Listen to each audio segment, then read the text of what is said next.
পাঠের তৃতীয় অংশ। বিশ্বরূপ জন্ম নিল।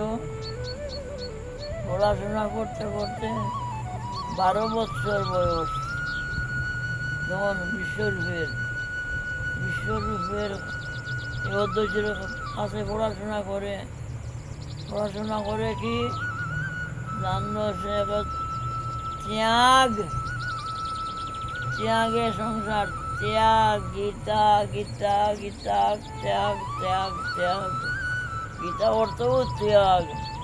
এই সংসার ত্যাগ না করলে ভগবান কখনো মিলবে না। এই সংসারকে ত্যাগ করতে হবে। তখন বিশ্বরূপ দেখলো এই সংসার তো মিথ্যা মিথ্যা মনে করিয়া চুপে চুপে চলে গেল। কাউকে না বলিয়া সন্ন্যাস হইয়া চলে গেল। তার নাম শঙ্করারণ্য হইল। মহাপ্রভু গেছিলেন দেহত্যাগের পরে, মহাপ্রভু গেছিলেন ভারতে, দক্ষিণ ভারতে গিয়া জানতেন যে শঙ্করারণ্য নাম ধরিয়া বিশ্বরূপ দেহত্যাগ করেছে। তখন ভাবছে, তখন বিশ্বরূপ যখন 12 বছর বয়স, তখন মহাপ্রভুর জন্ম হয়েছে।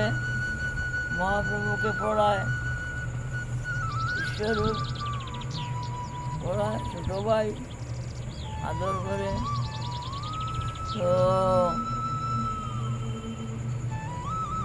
বিশ্বরূপ যখন চলে গেল, তখন 5 বছর বয়স মহাপ্রভু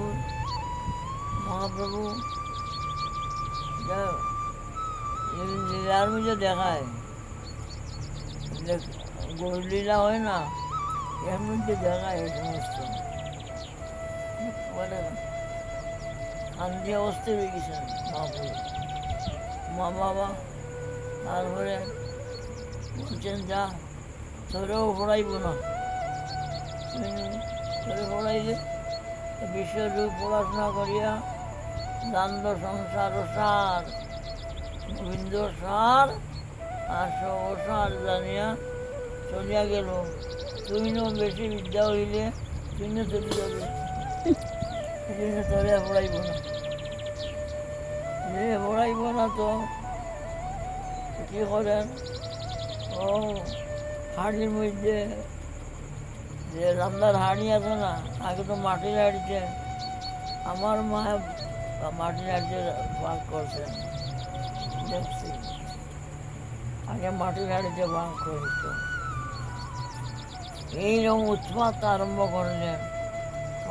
সবাই বলছেন, ছেলেকে পড়াইতে দেব না কেন, পড়াইতে দেব না কেন? মানুষের ছেলে পড়ে না, কত চেষ্টা করে, আর সে পড়তো চায়, আর তার পড়াশোনা বন্ধ করে দিছ। সকলের কথায় চলে আবার পড়াই বলে অপবিত্র স্থান থাকিয়া মায়ে ডাকিল, আইল,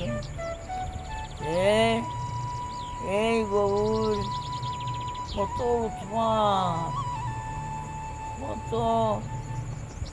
মায়ের ভাড়ে গুলি ভাঙ্গি দিল। কৃষ্ণ মা যশোদা একটা হাঁড়ি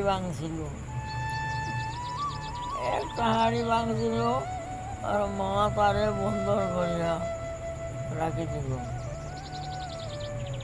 আর গৌর যত বড় হাঁড়ি ছিল সব হাঁড়ি ভাঙে দিল। মা কিছু বলতেন না। মা বলতেন, বাবা তুমি তো ভাঙে শেষ করলে, কি খাবে, কি করবে? বলতেই কথাটাকে সোনা নিয়ে আইল, এই সোনা নিয়ে ভাঙাইয়া নিয়ে আসো, সোনা ভাঙাইয়া বাজার করো, এইরকম তখন মা তো দৌড়াই যায় সিঙ্গা বইতে নিয়ে এই সমস্ত জোগাড় করে। হরে কৃষ্ণ কৃষ্ণ কৃষ্ণ কৃষ্ণ হরে হরে।